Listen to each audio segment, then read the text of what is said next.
Hyderabad MP గౌరవ అసదుద్దీన్ అవైసీ గారు ఏదైతే ఫ్లాష్ బ్యాక్ ఉందో ఆ ఫ్లాష్ బ్యాక్ మర్చిపోలేకుండా ఉన్నటువంటి ఫ్లాష్ బ్యాక్ ని గుర్తు చేసుకుంటూ తెలుగుదేశం పార్టీపై అక్కసు కక్కడం అనేది ఆయనకి ఒక సర్వసాధారణంగా తయారైంది. ఇక్కడ కొన్ని అంశాలు మీతో చర్చించాల్సినటువంటి అవసరం ఉంది. అదేంటండి, మీరు తెలుగుదేశం పార్టీకి మేము ఏమైనా మాట్లాడితే కనుక మీరు ఏదో తెలుగుదేశం పార్టీ వకాలు తప్పించుకుని వస్తారు అంటే, ఎస్ డెఫినెట్లీ తెలుగుదేశం పార్టీ వకాలు తప్పించుకుంటాం. దానికి కారణం ఏంటంటే, ఎన్నికల కన్నా ముందు చాలా బాహాటంగా మైనార్టీ హక్కుల పరిరక్షణ సమితి తెలుగుదేశం పార్టీకి మద్దతు పలికింది. బీజేపీతో కలిసినా గానీ ముస్లింలు తెలుగుదేశం పార్టీతో ముందుకు వెళ్లాలి అని చెప్పాము. ఆ చెప్పిన మాటకి మనం కట్టుబడి ఉన్నాము. అందులో ఎటువంటి అసలు లేదు. ఒకవేళ ఎక్కడైనా కానీ తప్పు ఉంటే తప్పు అని చెప్తాం. అందులో ఎటువంటి అసక్తి లేదు. కానీ ఇక్కడ అసదుద్దీన్ అవైసీ గారు పదే తెలుగుదేశం పార్టీ సుప్రీమో నారా చంద్రబాబు నాయుడు గారిని ఎన్నికల కన్నా ముందు మరియు ఎన్నికల కన్నా తర్వాత ఏదైతే ఫ్లాష్ బ్యాక్ ఉందో ఆ ఫ్లాష్ బ్యాక్ అయితే నేను చెప్పదలుచుకోవట్లేదు. కానీ ఇదే విధంగా కనుక కొనసాగితే కనుక ఖచ్చితంగా ఆ ఫ్లాష్ బ్యాక్ అనేది ప్రజల ముందుకు పటాపంచలు చేయాల్సినటువంటి అవసరం ఎంతైనా ఉంటుంది. ఎందుకంటే వాస్తవానికి చూసుకుంటే ఏంటంటే, పోలీసులకి చూస్తే దొంగలకి ఎప్పుడు కూడాను భయంగా ఉంటుంది, భయపడుతూనే ఉంటారు. నేను దీనికన్నా మించి ఇంకెక్కువ ఏది కూడాను మాట్లాడదలుచుకోలేదు. కానీ అసదుద్దీన్ అవైసీ గారు ప్రజాస్వామ్యం గురించి మాట్లాడుతున్నారు. ప్రజాస్వామ్యం గురించి మాట్లాడుతూ ఇక్కడ ప్రజాస్వామ్యం ఎక్కడ ఉంది, ప్రజాస్వామ్యాన్ని తుంగల తొక్కుతున్నారు కదా అని చెప్పేసి అంటున్నారు. ఇదే సిఐఏ ఎన్ఆర్సీ సమయంలో మిమ్మల్ని పెట్టి ఇక్కడ మనం ఒక పెద్ద ప్రోగ్రామ్ ఆర్గనైజ్ చేయాలని చెప్పి చూస్తే అప్పట్లో ఉన్నటువంటి మీ దోస్తు గారి సర్కారు, మీ మిత్రుడి సర్కారు వైఎస్ జగన్మోహన్ రెడ్డి గారు స్పష్టంగా మీరు రాకుండా అడ్డుకునే ప్రయత్నం చాలా స్పష్టంగా చేసిన మాట మీకు తెలీదా? మీ మనసులకి తెలీదా? అయినా కానీ మీ మిత్రుడు కాబట్టి మీరు దాన్ని దిగమింగారు. కానీ మీరు ఇప్పుడు ఉన్నటువంటి కూటమి ప్రభుత్వం అధికారంలో ఉండి మీరు నిన్నగాక మొన్న ఆదోనిలోకి వచ్చారు. దాని తర్వాత కట్టియత్న మీరు కర్నూలులోకి రావటం జరిగింది. మిమ్మల్ని రాకుండా ఆపేటటువంటి ప్రయత్నం ఇక్కడ ఉన్నటువంటి ప్రభుత్వం చాలా స్పష్టంగా చేయవచ్చు. కానీ ఏదైతే ముస్లిం మైనార్టీ యొక్క మనోభావాలు ఉన్నాయో, నాన్ ముస్లిమ్స్ అనేది దీంట్లోకి తీసుకోవడం అనేది కరెక్ట్ కాదు అని చెప్పేసి గౌరవ supremo Telugu Desam party supremo Nara Chandrababu Naidu గారు కూడాను అదే ఆలోచిస్తున్నారు. కాబట్టి మిమ్మల్ని ఎక్కడ కూడాను రాష్ట్రంలో ఎక్కడ ఎటువంటి కార్యక్రమం నిర్వహించినా గానీ దేనికి కూడాను అడ్డంకులు చెప్పకుండా ప్రతి దానికి కూడాను పర్మిషన్స్ అనేది రాజ్యాంగబద్ధంగా ప్రజాస్వామ్యబద్ధంగా ఇస్తూ వస్తున్నారు. ఈ విషయాన్ని ప్రతి ఒక్కరు కూడాను గమనించాలి. అంతేకాకుండా ఇప్పుడు ఈయన మాట్లాడుతున్నటువంటి మాట ఇంకోటి ఏమిటంటే, తెలుగుదేశం పార్టీలో ఉన్నటువంటి ముస్లిం నాయకులు అదేవిధంగా తెలుగుదేశం పార్టీకి సపోర్ట్ చేస్తున్నటువంటి వారు తెలుగుదేశం పార్టీ నుంచి బయటకు వచ్చేయాలి అని చెప్పేసి మీరు చెప్తున్నారు.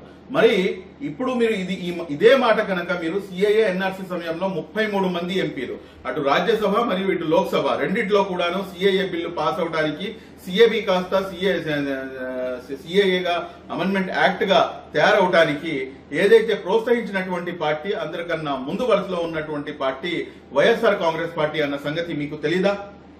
అప్పట్లో మీరు వైఎస్ఆర్ కాంగ్రెస్ పార్టీలో ఉన్నటువంటి ముస్లిం నాయకులను మీరు బయటికి రావాలి అని చెప్పేసి, మీరు వైఎస్ఆర్ కాంగ్రెస్ పార్టీని విడనాడాలి అని చెప్పేసి, మీరు దాన్ని రాజీనామా చేసి మీరు బయటికి రావాలి అని చెప్పేసి మీరు అప్పుడు కనుక పిలిపించుంటే కనుక మీ యొక్క చిత్తశుద్ధిని మేము శంకించేవారం కాదు. కానీ ఈ రోజున మీరు ఏదైతే రాజకీయ ముసుగులో లేకపోతే కనుక ఏదైతే వక్ఫ్ అమెండ్మెంట్ యాక్ట్ దానికి సంబంధించి జరుగుతున్నటువంటి కార్యక్రమాల ముసుగులో మీరు ముస్లిం పర్సనల్ లా బోర్డు మొత్తాన్ని కూడాను మీ యొక్క రాజకీయ లబ్ధి కోసం వాడుకుంటున్నారు అనేది చాలా స్పష్టంగా బాహాటంగా అందరికి కూడాను అర్థమవుతుంది. మీరు ఎవరండి మాట్లాడటానికి తెలుగుదేశం పార్టీలో ఉన్నటువంటి వారు బయటికి రావాలి అని చెప్పేసి ఎందుకు మాట్లాడతారు? రాజకీయ లౌక్యం లేదా మీకు, లేకపోతే రాజకీయ దురదృష్టి లేదా? అందరు కూడాను బయటకు వచ్చేస్తే ఇక్కడ ఉన్నటువంటి ముస్లిం సమాజానికి చెందినటువంటి 10% జనాలు ఎక్కడికి వెళ్ళాలి? ఏ పార్టీ అధికారంలో ఉన్నటువంటి పార్టీని విడనాడాలని చెప్పేసి మీరు పిలుపునిస్తున్నారంటే మీరు మీ యొక్క దోస్తు కోసం ముస్లిం సమాజం యొక్క ఏదైతే ఆర్థిక రాజకీయ పరమైనటువంటి అంశాలు ఉన్నాయో వాటన్నిటినీ కూడాను మీ దోస్తీ కోసం మీరు తాకట్టు పెడుతున్నారు. ఇది వాస్తవం కాదా? ఇది ముమ్మాటికి ఇది వాస్తవము. అదే విధంగా మీరు చెప్తున్నారు ముస్లింలు పూర్తిగా ఏంటంటే మీ ఇంటెన్షన్ ఏంటంటే స్పష్టంగా మీరు రాజకీయ లబ్ధి కోసం మీరు చేద్దామని చెప్పేసి ఆలోచిస్తున్నారు.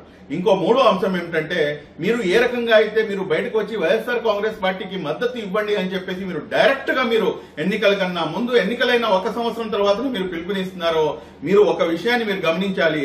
ఆంధ్ర రాష్ట్రంలో ఉన్నటువంటి ముస్లిం మైనార్టీలు ముస్లిం సోదరులందరూ కూడాను మీ యొక్క మాటని పెడచెవిన పెట్టిన మాట మీరు మర్చిపోకూడదు. ఎందుకు అంటే దానికి నిదర్శనము వైఎస్ఆర్ కాంగ్రెస్ పార్టీపై ఉన్నటువంటి వ్యతిరేకత చాలా స్పష్టంగా చూపిస్తూ ఏడుగురిని కూడాను ఓడించడం జరిగింది. అందులో డిప్యూటీ సీఎం అంజద్ బాషా సైతం కూడాను ఉన్నారు.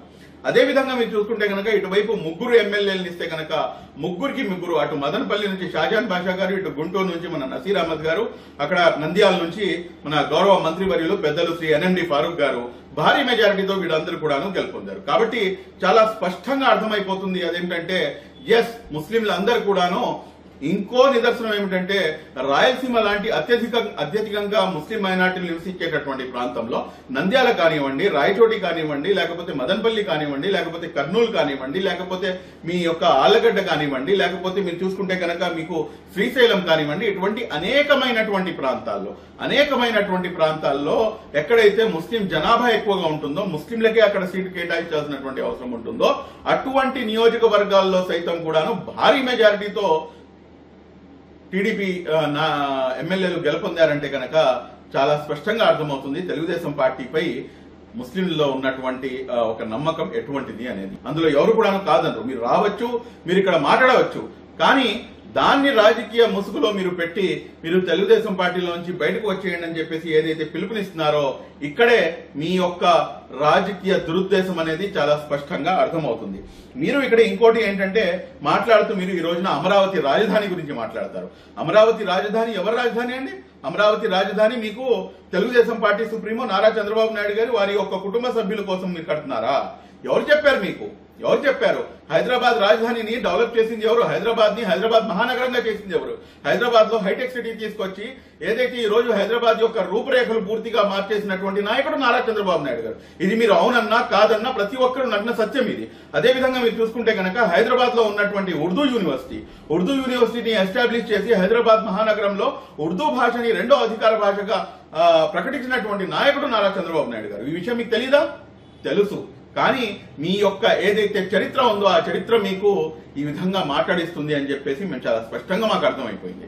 మీరు ఈ రోజు అమరావతి రాజధాని గురించి అమరావతి రాజధాని కేవలం ఒక వర్గం యొక్క రాజధాని కాదు. అమరావతి రాజధాని ఆంధ్ర రాష్ట్రంలో ఉన్నటువంటి అన్ని వర్గాల ప్రజలు, ఎస్సీల రాజధాని, ఎస్టీల రాజధాని, ఓసీల రాజధాని, అదేవిధంగా ముస్లిం మైనార్టీల రాజధాని సైతం కూడాను.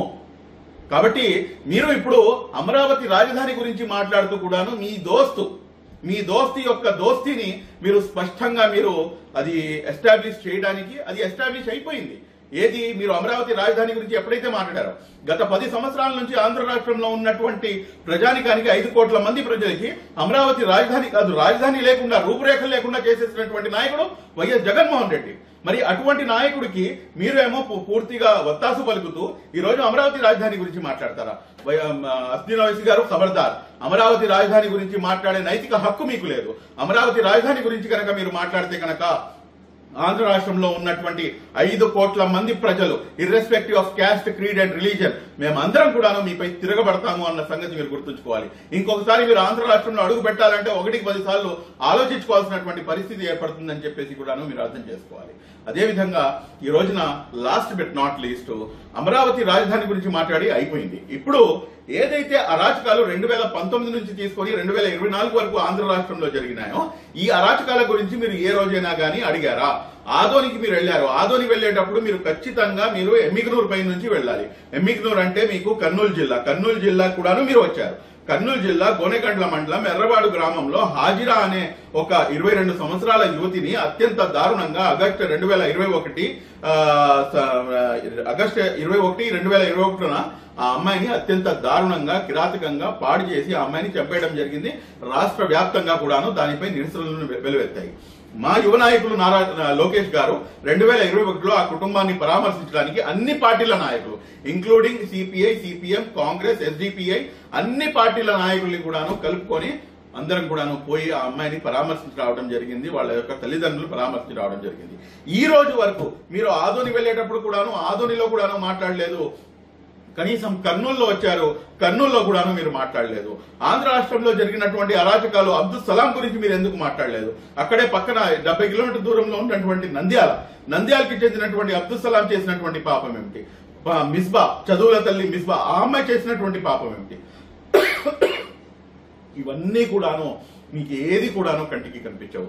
కానీ ఏదైతే అరాచకాలు గత ప్రభుత్వంలో జరిగినాయో ఈ ప్రభుత్వంలో నారా చంద్రబాబు నాయుడు గారు 11/11/2024 నేను స్వయాన నారా చంద్రబాబు నాయుడు గారికి అసెంబ్లీలో కలిసి ఆయనకి ఇచ్చినటువంటి ఒక వినతి పత్రంలో ఆయన ప్రతి దాన్ని కూడాను ఓకే చేశారు. అదేమిటంటే ఏదైతే ఇబ్రాహీం కుటుంబం, నసరావుపేటలో ఉన్నటువంటి ఇబ్రాహీం కుటుంబం వక్ఫ్ ఆస్తులను పరిరక్షణ చేస్తుంటే ఇబ్రాహీం కుటుంబాన్ని వైఎస్ఆర్సీపీ నాయకులు చంపేశారు. అదే విధంగా మీరు చూసుకుంటే కనుక మిస్బా కుటుంబానికి, అదే విధంగా హాజిరా కుటుంబానికి, అదే విధంగా అబ్దుల్ సలాం కుటుంబానికి, ప్రతి కుటుంబానికి కూడాను 5 లక్షల రూపాయలు మా ప్రభుత్వం తరపు నుంచి ఇవ్వాలి అని చెప్పేసి HCM has been accepted to provide them 5 lakh rupees అని చెప్పేసి సీఎం గారి దగ్గర నుంచి, సీఎంఓ నుంచి నాకు లెటర్ వచ్చిన మాట వాస్తవం కాదా?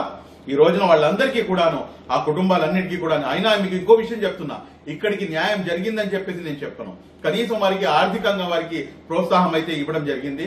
వారికి కూడాను ఎవరైతే అన్యాయం చేశారో, ఎవరైతే దాంట్లో ఇన్వాల్వ్ అయి ఉన్నారో వాళ్ళని సైతం కూడాను ఈ ప్రభుత్వం ఖచ్చితంగా కఠినంగా శిక్షిస్తుంది.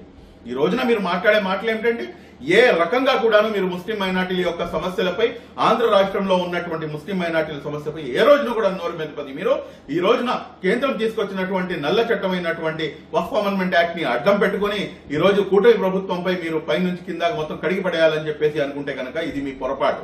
ఈ రోజున మీరు మాట్లాడుతున్నటువంటి ఇంకో మాట, లాస్ట్ బట్ నాట్ లీస్ట్, ఏమిటంటే మీరు సెక్యులరిజం గురించి మీరు చంద్రబాబు నాయుడు గారు ఎందుకు మాట్లాడలేదు అని చెప్పేసి.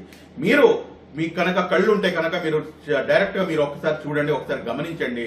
ఎన్నికలు జరిగిన మరుసటి రోజు నేషనల్ మీడియాకి అడ్రస్ చేస్తూ నారా లోకేష్ గారు ఇచ్చినటువంటి మాట ఏమిటంటే 4% రిజర్వేషన్ గురించి ప్రస్తావన తీసుకొస్తే 4% రిజర్వేషన్ కూటమి ప్రభుత్వం అధికారంలోకి రాగానే తీసేస్తారు అని చెప్పేసి అబద్ధపు ప్రచారం, ఇంక్లూడింగ్ యువర్ సెల్ఫ్, మీరందరూ కలిసి కూడాను మీరు అబద్ధపు ప్రచారాలు చేస్తే ఎన్నికలు జరిగి కూటమి ప్రభుత్వం స్పష్టమైనటువంటి మెజారిటీతో 164 సీట్లు గెలిచి అధికారంలోకి వచ్చిన తర్వాత నారా లోకేష్ గారు కేంద్రంలో ఉన్నటువంటి నేషనల్ మీడియాకి ఇంటర్వ్యూ ఇస్తూ 4% రిజర్వేషన్ మీరు మత ఆధారంగా ఎందుకని చెప్పేసి ప్రోత్సహిస్తున్నారని చెప్పేసి ఒక గోధి మీడియా అడిగినటువంటి ప్రశ్నకి నారా లోకేష్ గారు ఇచ్చినటువంటి బదులే ఈ రోజున సెక్యులరిజం ఏంటి అనేది మీకు అర్థం పడుతుంది. ఆయన ఇచ్చినటువంటి సమాధానం ఏమిటంటే 4% రిజర్వేషన్ అనేది సోషల్ జస్టిస్, సామాజిక న్యాయం అంతే తప్పించి మేము మత ఆధారంగా ముస్లింలకు ఇవ్వట్లేదు. ముస్లింలు అత్యధికంగా వెనకబాటుకు గురై ఉన్నారు. మేము తెలుగుదేశం పార్టీ పూర్తిగా వారికి దండగా ఉంటుంది అని చెప్పేసి చెప్పారు. నారా లోకేష్ గారు ఏ రకంగా అయితే మేము గుండెల్లో పెట్టుకుని చూసుకుంటాము అని చెప్పేసి మాట ఇచ్చారో అదే విధంగా ఆయన పెట్టుకుని చూసుకునేందుకు, గుండెల్లో పెట్టుకుని చూసుకునేందుకు ఆయన శతవిధాలుగా కృషి చేస్తున్నారు. ఆయన కృషి సఫలీకృతం కూడా అవుతుంది. నిన్నగాక మొన్న ఇచ్చినటువంటి తల్లికి వందనంలో కూడాను మీ వైఎస్ఆర్ కాంగ్రెస్ పార్టీ కేవలం ఒకళ్ళకే ఇస్తే తెలుగుదేశం పార్టీ అధికారంలోకి వచ్చిన తర్వాత తల్లికి వందనం కార్యక్రమంలో ఎంతమంది పిల్లలైతే ఉన్నారో వారందరికీ కూడాను, ఇద్దరుంటే ఇద్దరు, నలుగురుంటే నలుగురు, ఆరుగురుంటే ఆరుగురు పిల్లలకి ప్రతి ఒక్కరికి కూడాను తల్లికి వందనం అనేది ఇవ్వడం జరిగింది అన్న సంగతి మీకు తెలీదా? ఈ రోజున ఆంధ్ర రాష్ట్రంలో ఉన్నటువంటి ప్రజల యొక్క మనోభావాలతో మీరు ఆటలాడుకునే ప్రయత్నం మీరు ఏమాత్రం కూడా, మీరు మాట్లాడండి, ఏదైతే తప్పు జరిగిందో ఆ తప్పు గురించి మాట్లాడండి. అంతేగాని దాని యొక్క నీడలో మీరు మీ యొక్క రాజకీయ పబ్బాన్ని గడుపుకుందాం అని చెప్పేసి చూసుకుంటే కనుక ఇది కరెక్ట్ అయిన పద్ధతి కాదు. అసదుద్దీన్ ఓవైసీ గారు, దయచేసి మీ యొక్క వైఖరి నారా చంద్రబాబు నాయుడు గారి గురించి, తెలుగుదేశం పార్టీ గురించి మారుతుంది. రాబోయే రోజుల్లో ఏదైతే అభివృద్ధి ఉందో అది కూడాను మీరు రాబోయే రోజుల్లో ఇన్షాల్లా మీరు చూస్తారు. మీ నోటి నుంచి నారా చంద్రబాబు నాయుడు గురించి మీరు పొగడే రోజు ఖచ్చితంగా ముందుంది అని చెప్పేసి కూడాను నేను తెలియజేస్తూ సెలవు తీసుకుంటాను. Thank you very much.